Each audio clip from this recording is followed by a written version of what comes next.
তীক্ষ্ণ দৃষ্টি রেখেছি দুজনেরই ওপর, যাতে কেউ কোনো দিক দিয়ে এতটুকু কম না পায়। হোক কোনে বদল, যে যাই বলুক, ওদের মধ্যে কিন্তু দুজনের এতটুকু কেউ ঠকেনি। বলছো? আবার তো সুবিধে পেলেই ভুলে গিয়ে নিন্দে করতে ছাড়বে না। তোরা সার্টিফিকেট লিখে দেয়, তো কাগজপত্র সব কাছেই রয়েছে। রাখো তোমার রসিকতা, কাল ফুলসজ্জার হাজার ঝামেলা পড়ে রয়েছে, আমি যাচ্ছি।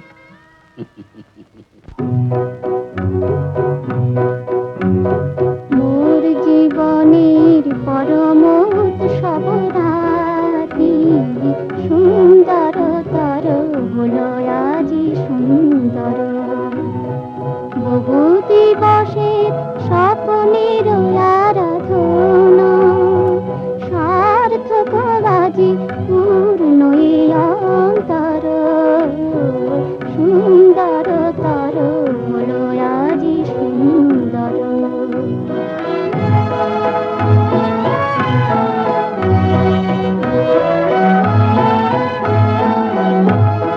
ধন্য আমার আমি রে তোমাতে জানো, তব মনি পেতে প্রণয় করো ভালো, কণ্ঠেতে নবরঞ্জিত মালা, গন্ধে সমীর হোক মৃদু মন্থর, সুন্দর তর হলো আজি সুন্দর।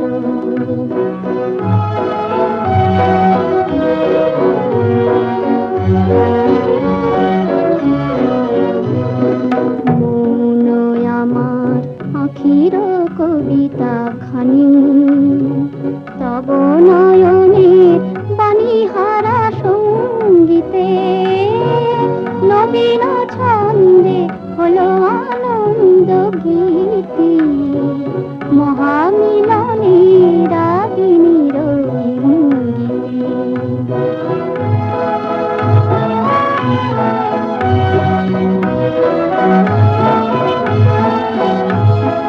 প্রেমের জীবনে আমরা চিরন্তনে নূতনে রূপে ফিরে আসি পুরাতনী, আবার মিলেছি এ জনম নদী স্রোতে, অনাদিকালের দুটি প্রেমনির ঝড়, সুন্দর তর হলো আজি সুন্দর। না, তুই কিন্তু ভাই জিতে গেলি অনু। ভাবছি তোকে যদি দেখতে না পাঠাতাম রে। দয়া কালিদা, আমার দোষ দিও না। না রে না, দোষ কারোরই নয়। যার ভাগ্যে যেমন জোটে। কেন, তোমার ভাগ্য তো খারাপ নয়। সকলে বলছে যে এমন মেয়ে আর হয় না। আর আর কি থামলি কেন, বল। আর আমিও তো বৌদিকে দেখেছি, উনি স্বর্গের দেবী। সত্যি? তাহলে তো আমাকে স্বীকার করতেই হয় যে প্রথম দিন দেখে আমি ভুল বুঝেছিলাম। এই সেটা তোমার বুদ্ধির ভুল কালিদা, না হলে। না হলে কি? না, কিছু না। তবে আমার অমন বৌদি তুমি পেয়েছো, এও তোমার কম ভাগ্য নয়। এরপরও যদি তুমি। না রে না অরুণ, সে কথা নয়, ওটা আমি তোকে এমনি ঠাট্টা করে বলছিলাম। তাছাড়া আমারও মনে কোনো ক্ষোভ নেই, যা হয়েছে নিশ্চয়ই ভালোর জন্যই হয়েছে। নিশ্চয়ই। না, চলো ঘরে চলো, ওরা বোধহয় আমাদের গরু খুঁজে করে বেড়াচ্ছে। চলো চলো চল। বলে তোদের সব হলো? এই যে এবার চলো ভাই, ফুলসজ্জার সময় হয়ে যাবে। চলো চলো ওঠো। তুমি তো বসে থাকলে হবে না ভাই, তুমিও চলো। এসো তোমরাও এসো।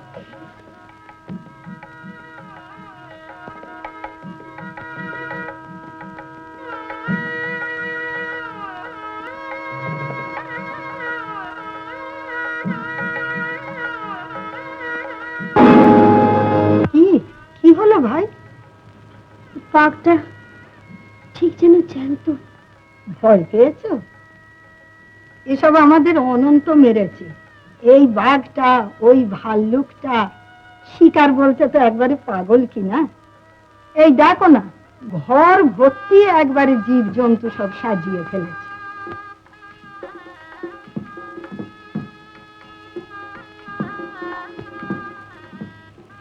এবারে কোথাও বই টই দেখছি না তো। ও লাইব্রেরি রুমটা বোধহয় আলাদা। এইটি তো অনন্তর ঘর। হ্যাঁ, কিন্তু ওর লাইব্রেরি ঘরটা কোথায়? লাইব্রেরি? হ্যাঁ, পড়বার ঘর। ও, কি জানি ভাই, তা আমি জানি না। ওই গো নাট বইয়েরা, এসো এসো। এমন ঠান্ডা পায়ে হাঁটলে কি চলে? কি মুশকিল, ক্ষণ যে বয়ে যায়। ওদিকে নাতিরা হাফ পিত্তেস করে বসে আছে যে। এসো এসো।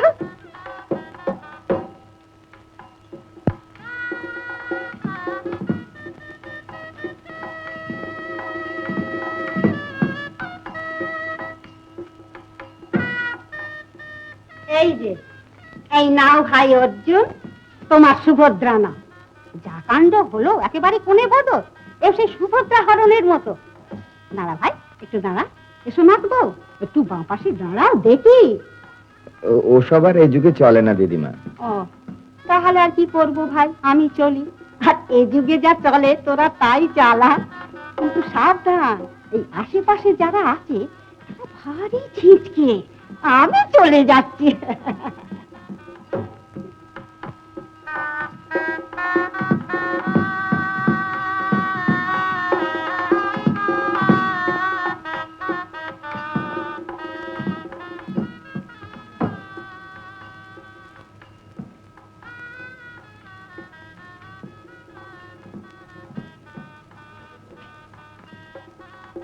কি মুখ ভার করে রইলে যে? আমাদের এখানে বুঝি ভালো লাগছে না? তোমাদের এখানকার মেয়েরা সব কি শেখেলি, কি যে সব যা তা বলে, নইসেন্স। কেন, কে আবার কি বললে? ওই তো দিদিমা নাকি বললেন সুভদ্রা হরণ, শুনলে না? হরণ আবার কি? ছি, ও তো আমাদের পুরাণের কথা। পুরাণে থাকলেই বুঝি নারী হরণ ব্যাপারটা খুব ভালো। আচ্ছা আচ্ছা, আমি এবার সকলকে বলে দেবো যাতে তোমার মনের মতো কথা বলে, কেমন?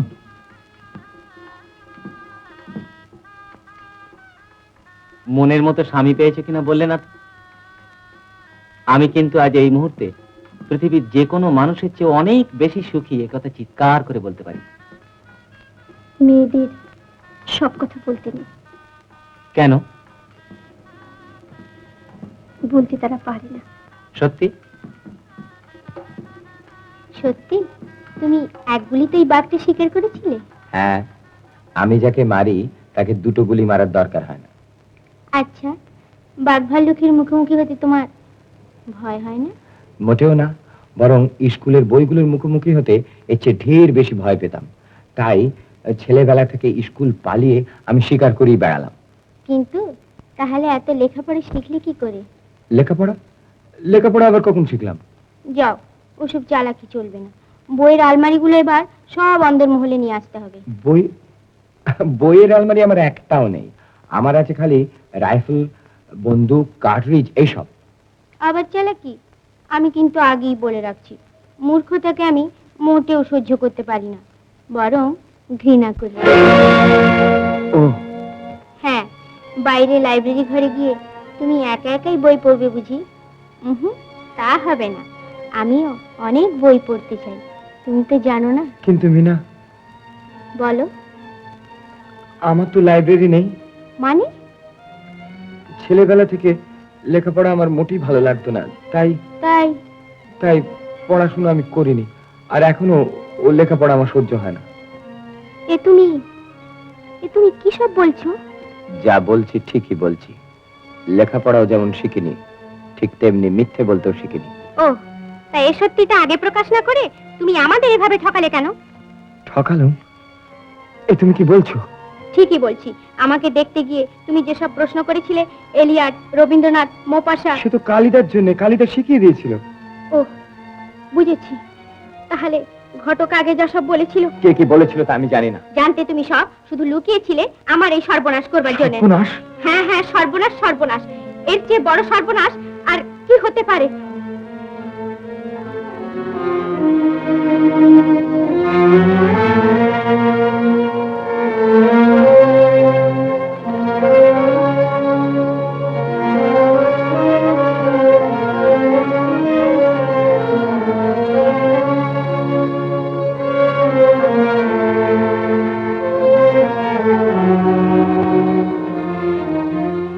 ঘটকের কথা বাদ দাও, কিন্তু মনে থাকবে তো তোমার নিজের কথা? রামায়ণে রাম ছাড়া আর তাকে ভালো লাগবে? সীতাকে প্রাণের চেয়েও বেশি ভালোবাসতেন বলেই না তাকে দুঃখ দিতে পেরেছিলেন। ভুলবে না তো? হ্যাঁ, জানো তো এটা আমার নিজের বাড়ি নয়, আমার বাড়ি কিন্তু গরিবের বাড়ি। তোমার সেখানে ভালো লাগবে? নিশ্চয়ই, সেই তো আমার বাড়ি। গৌরী এমনি করি ভিখারি শিবকে বরণ করে নিয়েছিলেন, আর আজ তুমিও তাই করলে।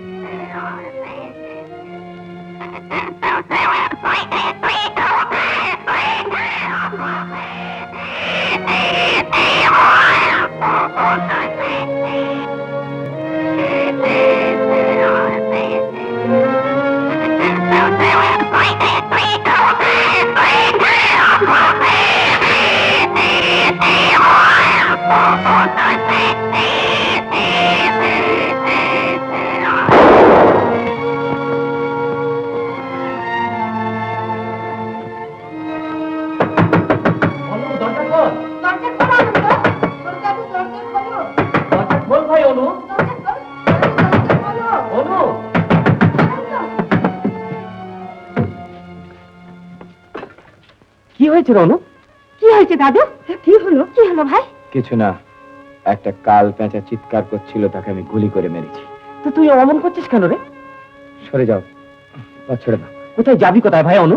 আমার ভয়ানক মাথা যন্ত্রণা হচ্ছে, সরো, তোমরা সরে যাও।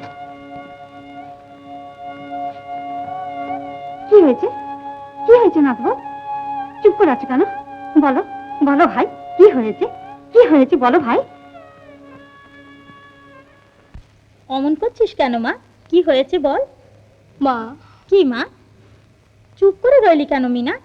কি হয়েছে বল। তোমরা আমাকে শেষে একটা বড় লোকের মূর্খ ছেলের হাতে সঁপে দিলে মা।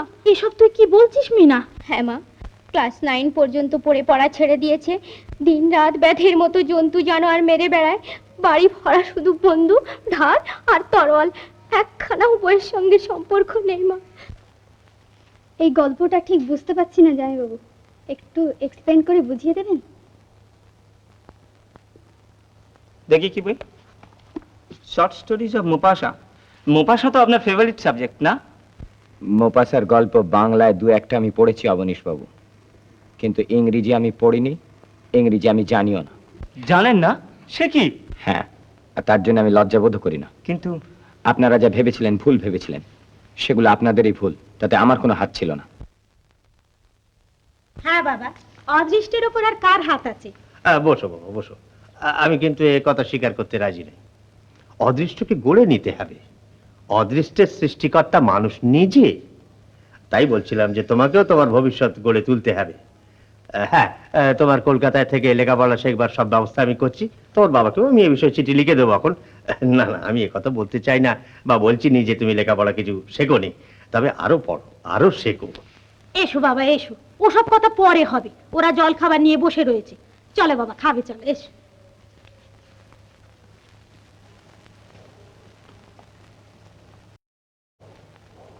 বসো বাবা। আমি রয়েছি, তুমি যাও।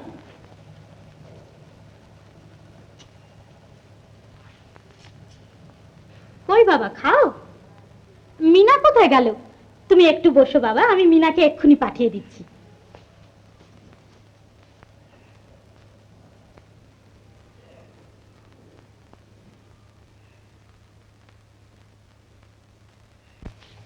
ওরে, এই চায়ের ট্রেটা তুই নিজের হাতে নিয়ে খাবার ঘরের দিকে যা, অনন্ত অপেক্ষা করছে। কেন, আমি বয় না বেয়ারা? নিজের কাজ নিজে করলে কেউ ছোট হয় না মিনা। এই তো আমি নিজে বয়ের হাত থেকে ট্রেটা নিয়ে এ ঘরে এলাম। নে ধর। লক্ষ্মী মা, কথা শোন। হ্যাঁ শোন, ভালো করে হাসি মুখে কথা বলবি, অনুরোধ করবি, মিনতি করবি। আরো কি কি করতে হবে বলে দাও। বলবি রাগ করো না, আমার দুঃখটা তুমি বোঝো। আমার আর সব জামাইবাবুরা কত বিদ্বান, তাদের কাছে আমার লজ্জা তোমায় ঘোচাতে হবে, বুঝলি? ছিমা, অবুঝ হোস নে, যা তোর বাপির খাবারের ব্যবস্থা করে দিয়ে আমি এক্ষুনি আসছি।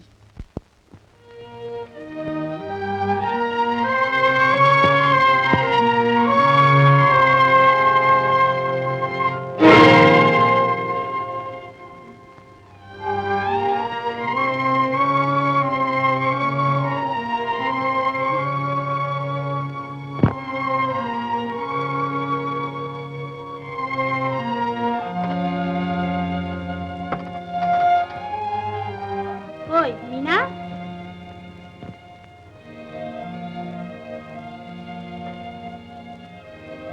এ কি সব পড়ে রয়েছে, অনন্ত কই? কোথায় গেল? জানি না, এসে দেখি কেউ নেই। সে কি?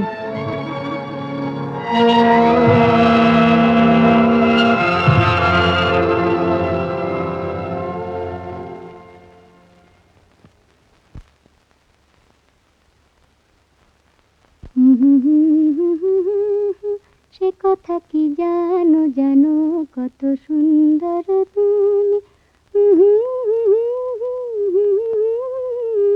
জানো জানো কত সুন্দর তুমি, সে কথা কি জানো জানো।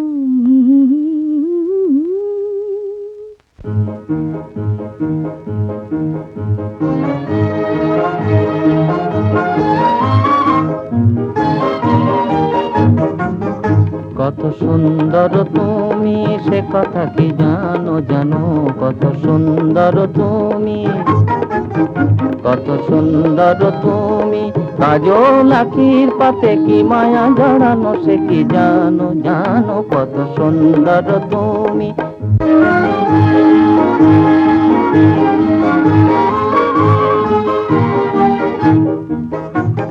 শুভ্র ললাট ভরা শ্বেত চন্দন, জানো কি আননে তব মনায় কেমন, শুভ্র ললাট ভরা শ্বেত চন্দন, জানো কি আননে তব মনায় কেমন। কুমকুম টিপ খানি কি ছাদে আঁকানো, সে কি জানো জানো, কত সুন্দর তুমি, সে কথা কি জানো জানো, কত সুন্দর তুমি।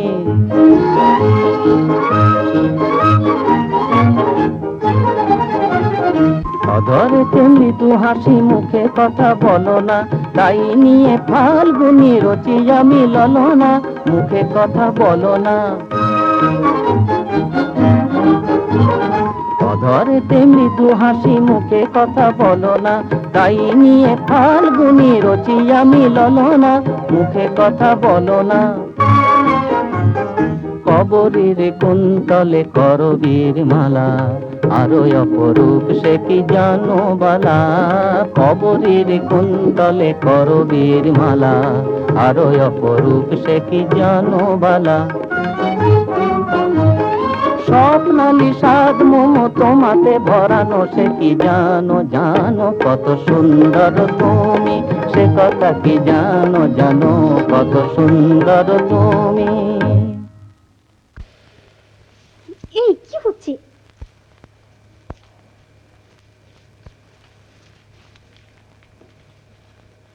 আমি তব মালঞ্চের হব মালাকর। ঠিক কি ছিল মানুষই করুক। তোমার গুনগুনানি সুরই তো আমাকে ছেলে মানুষই করলো রানী।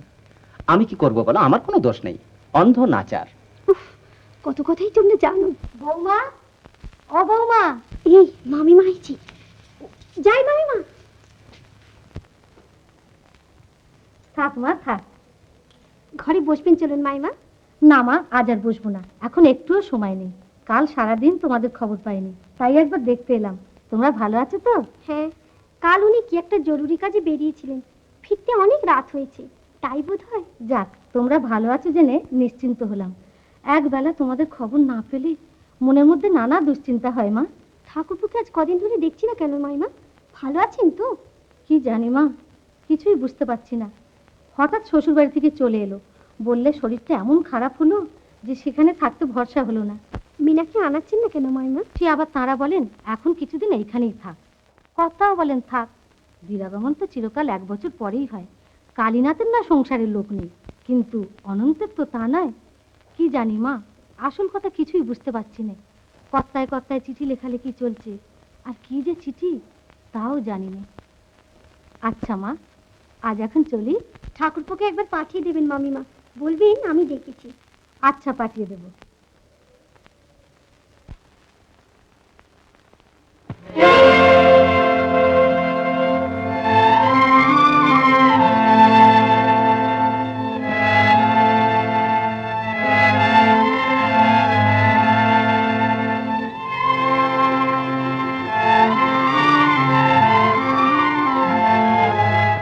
মূর্খতাকে আমি মোটেও সহ্য করতে পারি না, বরং ঘৃণা করি।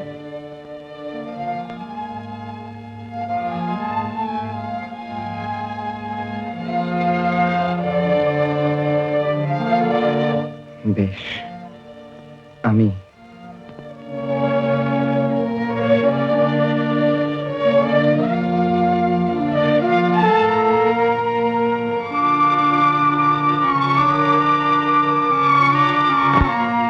ছোটবেলা থেকেই বইয়ের মুখোমুখি হতে বড় ভয় করত।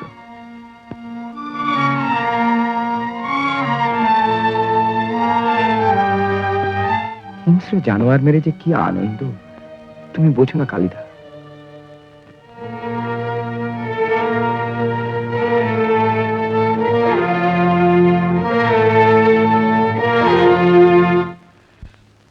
না না রানী বউ, তুই বলছো কি আমি তাকে ক্ষমা করব? না না না, আমি ক্ষমা করতে পারবো না। আর চুপ করো, ঘরের কেলেঙ্কারি। ছি! এই, তুমি কি বলছো রানী বউ? অনন্ত আমার লেখাপড়া শেখেনি কথা সত্য, সে মূর্খ হতে পারে, তাই বলে সে অপদার্থ নয়। আহা, পুত্রবধূ তো, সে তো তোমারই পুত্রবধূ। ভুল করেছি রানী বউ, সেইখানেই ভুল করেছি। নিজে না দেখে না বুঝে বিয়ে দিয়ে ভুল করেছি। নতুন পাকা গজলে মানুষ এমনি হয়, আকাশে উঠে মাটিকে, মাটির মানুষকে তারা তুচ্ছই ভাবে। স্পর্ধা দেখেছো? লিখছে অনন্ত অপদার্থ। শুধু তাই নয়, লিখছে আমি নাকি প্রতারক। প্রতারক? সে কি কি বলছো তুমি? তুমি সিডিটা পড়ো, পড়ে দেখো। লিখছে আমরা আমাদের মূর্খ ছেলের বিয়ে দেওয়ার জন্য কালীনাথের নামে অপবাদ দিয়ে বেনামি করে চিঠি লিখেছি। তারা কল্পনাও করতে পারলো আমরা বেনামি করে চিঠি লিখেছি। না না রানী বউ, এই চিঠির উত্তর আমি দিতে পারবো না। দিতে হয় তুমি নিজে দাও, লিখে দাও। মেয়েকে তারা যেন সেইখানে রেখে দেন, এখানে না পাঠান।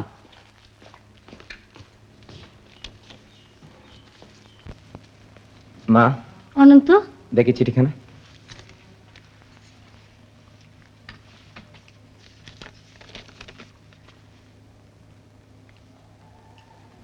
প্রমাণস্বরূপ এই বেনামি পত্রখানি এই সঙ্গে পাঠাইলাম। আমার দৃঢ় বিশ্বাস এই বেনামি পত্র আপনার নির্দেশ মতোই লেখা হয়েছিল। ইতি পৃথ্বীশ বন্দ্যোপাধ্যায়। আমি আবার তোর বিয়ে দেবো বাবা। ওখানে সেই বেনামি চিঠি। একি কালিদার লেখা? দেখি চিঠিখানা। না অনন্ত, না মা, না।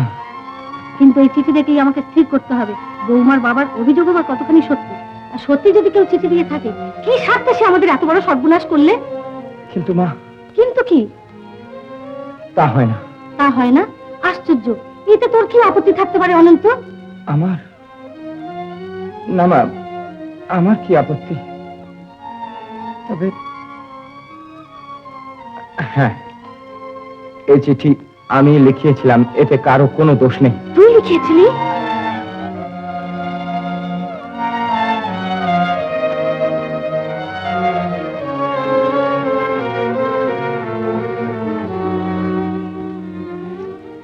তুমি তো বলো রাম, ঘটকের মতে কিন্তু রামায়ণের শ্রেষ্ঠ চরিত্র হলো হনুমান। ওর কথা ছেড়ে দাও। না না না, ছেড়ে দিলে অন্যায় হবে। হাজার হোক, ওই হনুমানি বুদ্ধিতেই কিন্তু অদ্ভুত ম্যানেজ করলে আমাদের এই বিয়ে পাল্টাপাল্টি ব্যাপারটা।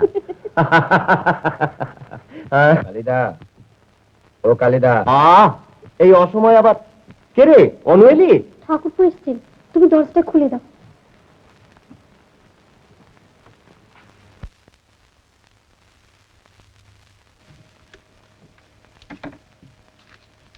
কিরে অনু, আর ভেতরে আয়। তুই তার এদিকে মারাসি না এলে খুশি হও কিনা সত্যি করে বলো তো। কেন রে? তোর কি আবার নতুন করে সন্দেহ হচ্ছে নাকি? আয় আয় ভেতরে আয়। আয়। তোমাদের বিরক্ত করলাম না তো? দূর, কি যে বলিস তার ঠিক নেই। তোর বৌদি বলে কত নাম করছিল তোর, বলছিল ঠাকুরপো তো আমাদের নতুন সংসারে এলেনি না। আমারও মনে হয়। দোহাই কালিদা, আমি তোমাকে হিংসে করছি না। সে আমি জানি। মার মুখে বৌদির গুণের কথা শুনেছি। বৌদিও আমাকে আসতে বলেছিলেন, কিন্তু ও তাই তুই এসেছিস? তাহলে দাদার টানে আসিস নি? না না, সত্যি তোমারটা নিয়ে এসছি। তোমাকে একটা জিনিস দিতে এসছি। কি রে? একটা চিঠি। চিঠি? হ্যাঁ। কি চিঠি? বেনামি চিঠি। বিয়ের আগে শ্বশুরকে এখান থেকে কে লিখেছিল, তিনি বাবাকে সেটা পাঠিয়ে দিয়েছেন। একটু খোঁজ করে দেখো তো কে সে। না না, আপনি না খেয়ে যেতে পারবেন না। বৌদি, আপনি স্বর্গের দেবী, আপনার হাতের খাবার অমৃত, না খেয়ে কি যেতে পারা যায়? কি বলো কালিদা? হ্যাঁ হ্যাঁ, তুই খেয়ে নে ভাই, তুই খেয়ে নে।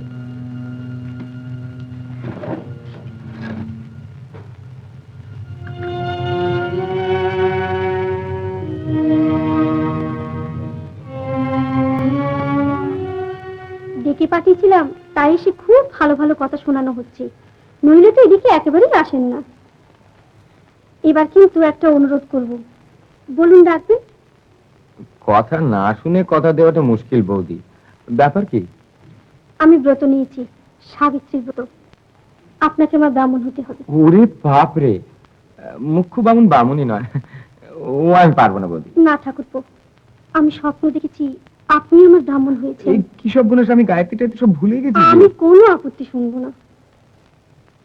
তাহলে আর উপায় কি? অন্য কোনো উপায় নেই।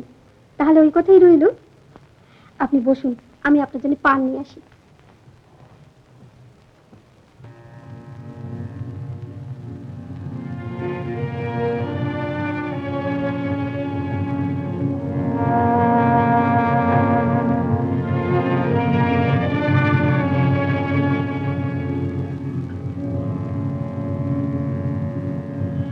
কালদা, হ্যাঁ অনু, কি হয়েছে তোমার?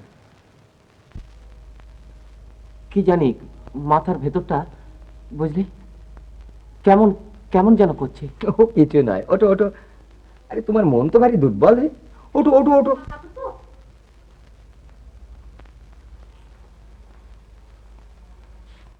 আর একটা কথা, বলো। গায়ত্রী নতুন করে শিখবো, হলপ করে বলছি। রোজ সকালে পইতে সাবান দিয়ে মেজে ঝকঝকে করে ফেলবো। আর কি বল? ঠাকুরপো, মিনাকে আপনি নিয়ে আসুন। অনু, আমিও তোকে একটা কথা বলবো রে। বলো। বলছিলাম কি, তুই এক কাজ কর না, তুই রোজ সকালবেলায় 1 ঘন্টা করে আমার কাছে এসে লেখাপড়া কর। না কালিদা, সে আমি পারবো না। ঠাকুরপো, অনু শোন। দোহাই কালিদা, ও অনুরোধ তুমি আমাকে করো না। লেখাপড়া শিখে তো তোমার মতো না, আমি পারবো না, মরে গেলেও পারবো না। ঠাকুরপো অমন করে চলে গেলেন কেন? আর কি সব বলে গেলেন, কিছুই তো বুঝতে পারছি না। কি কথা বলছো না যে? কি হলো? কি জানি। আশ্চর্য, দিব্যি হাসতে হাসতে গল্প করলেন, জল খাবার খেলেন, হঠাৎ। জীবনের বড় দুর্ঘটনাগুলো এমনি হঠাৎই হয়ে থাকে ব্রজ। দুর্ঘটনাই বটে, বিয়ের পর থেকেই শুনছি। হ্যাঁ, কোথা থেকে যে কি হয়ে গেল। সত্যি। আমি লেখাপড়া শিখি নাই, কিন্তু আমি মিথ্যাবাদী অথবা প্রবঞ্চক নই। আমি মূর্খ হইলেও আমার স্বভাবহীন নয়, চরিত্র নীচ নয়। তোমাদের প্রবঞ্চনা করিয়া আমি বিবাহ করিয়াছি, এ ধারণা সম্পূর্ণ ভুল। আমি যে এ ঘটনার জন্য দায়ী নই, এ কথা আমি মা কালীর শপথ করিয়া বলিতে পারি।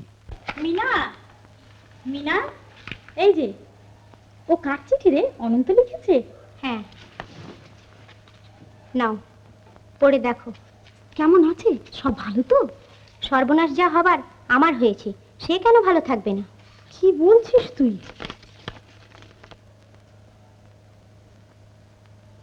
ধন্যী মেয়ে মা, এমন ভাবে সর্বনাশের কথা বললি যেন আবার নতুন করে কি হয়েছে। কই, চিঠিতে তো তেমন খারাপ কিছু নেই, বরং বরং আবার তোমরা আমাকে কলেজে ভর্তি করে দাও মা, আমি বাকি জীবনটা লেখাপড়া নিয়ে কাটাতে চাই। খুব হয়েছে মা, খুব হয়েছে। আর কলেজে শিক্ষার দরকার নেই। যেটুকু পড়েছো আর যেটুকু তোমার বাপের কাছে তালিম পেয়েছো, তাতে করেই তোমার অহংকার এত বেশি বেড়ে গেছে যে সহজ মানুষকে সোজাভাবে বিচার না করে তাদের তুমি হেয় মনে করো, তাদের উপেক্ষা করো। মা, কি বলছো তুমি? ঠিকই বলছি মিনা। এই চিঠিতে অনন্ত এমন কিছু লেখেনি যাতে নতুন করে তোমার কোনো সর্বনাশ হয়ে গেছে, কিংবা যার জন্যে স্বামীর ঘর ছেড়ে আজীবন তোমাকে বাপের বাড়িতে পড়ে থেকে ওই কলেজ আর লাইব্রেরি নিয়েই কাটাতে হবে। ওসব তুমি বুঝবে না মা, আর আমি তোমাকে বোঝাতে চেষ্টাও করব না। আমার সোজা কথা এই, আমি ওই মূর্খের সঙ্গে ঘর করতে পারবো না। ইংরেজি নাটক নভেলে নিশ্চয়ই পড়েছো যে এসব ক্ষেত্রে ও দেশের মেয়েরা স্বামীকে সোজাসুজি ত্যাগ করে বসে। কিন্তু এটা বিলেত নয় মিনা, এটা রামায়ণ মহাভারতের দেশ। সীতা সাবিত্রী এ দেশের মেয়েদের আদর্শ। স্বামীর দোষ ত্রুটি শোধরানো, স্বামীকে বিপদ থেকে ফিরিয়ে আনা, স্বামীকে সুন্দর ও সুখী করে তোলাই এ দেশের মেয়েদের ধর্ম। কারো ব্যক্তিগত মতামতে বাধা দিতে চাই না মা, শুধু এইটুকুই জেনে রাখো যে তোমার ওই ধর্মকে মানবার জন্যে আমার শিক্ষা দীক্ষা ব্যক্তিগত মতামতগুলোকে জলাঞ্জলি দিতে আমি কিছুতেই পারবো না। বিয়ের পর মেয়েদের স্বাধীন ব্যক্তিত্ব বলে কিছু থাকে না মিনা। স্বামীর সঙ্গে তাদের দেহ মন আত্মা সব মিলে এক হয়ে যায়। আর এই আদর্শকে যদি এদেশের কোনো মেয়ে মানতে না চায়, তাহলে তাদের ওই স্বাধীন ব্যক্তিত্বের অহংকার বেশি দিন মাথা উঁচু করে থাকতে পারে না মা। মাথা তাদের হেড করতেই হয়, তবে সেটা খুব দেরি হয়ে গেলে তখন আর কোনো উপায় থাকে না। পারো যদি তো আমার এই কথাটা মনে রেখো।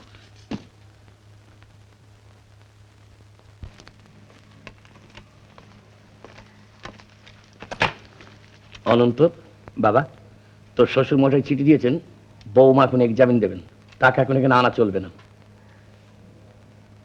তুই তোর মাকে বলেছিস বেনামি চিঠি তুই লিখেছিলি? তুই আমার মুখে গালি দিয়েছিস, হতভাগা, গালি দিয়েছিস। এত নীচ, এত অমানুষ আমার সন্তান। বাবা, চুপ কর, হতভাগা। ও কাজ আমি করিনি। মা কালীর নামে শপথ নিয়ে বলছি। কোথায় যাচ্ছিস? বন্দুক খাটো করে এখন। নদীর ধারে কদিন থেকে একটা চিতাবাঘ উপদ্রব করছে।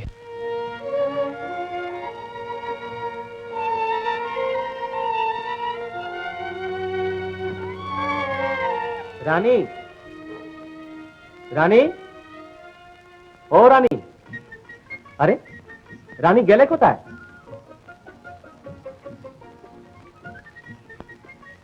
রানী, কাকে ডাকছো? রানীকে। রানী? কি? হ্যাঁ হতস্মি, কেন, কি হলো? কি হলো না বলতে পারো? আর কি বা হতে পারতো? আমি ডাকছি তোমাকে, আর তুমি কিনা উল্টে জিজ্ঞেস করছো আমি কাকে ডাকছি। আমাকে? আশ্চর্য, আমি আবার রানী হলাম কবে? হঠাৎ কোন রাজ্য পেলে তুমি? নতুন করে পাইনি, ছিলই, কিন্তু মনে হচ্ছে যেন নতুন করে আবিষ্কার করলাম আমার হৃদয় রাজ্য। আর সেখানকার রানী তো তুমি। সত্যি বলছো? এর চেয়ে বড় সত্যি আর কিছু নেই। আর তাই তুমি ব্রজরানী নও, শুধু রানী। আজ থেকে কিন্তু আমি তোমাকে ওই বলেই ডাকবো। সে আমার ভারী লজ্জা করবে।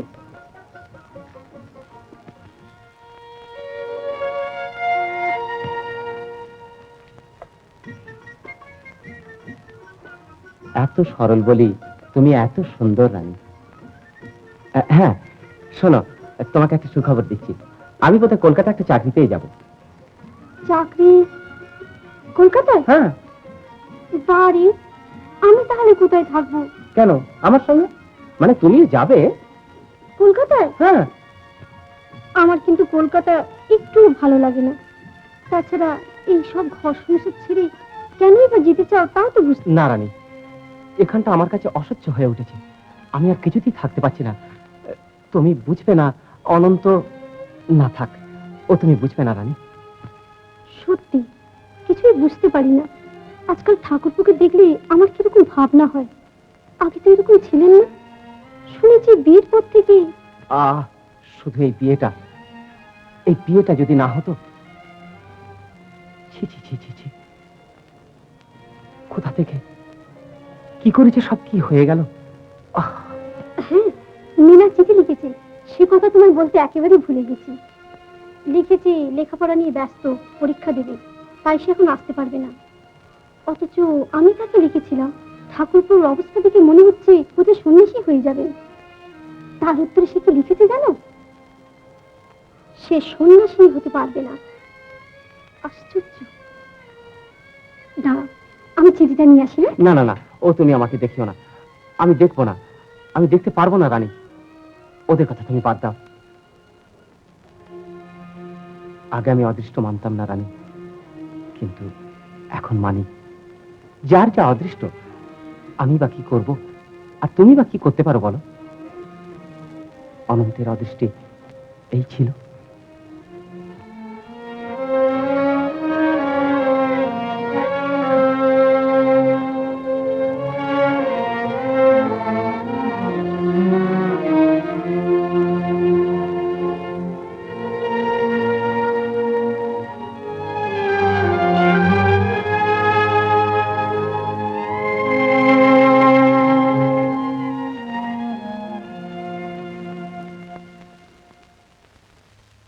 রানী, রানী, আরে কি হলো?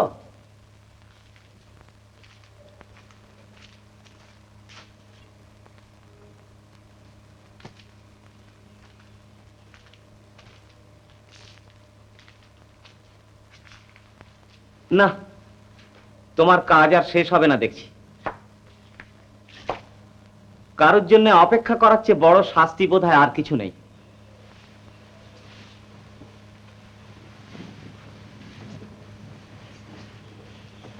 দাসী হাজির। আর শাস্তি পেতে হবে না। আমার এখন ঘুম আসছে।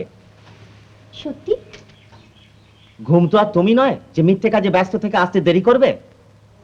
আমার কিন্তু একটু ঘুম পাচ্ছে না।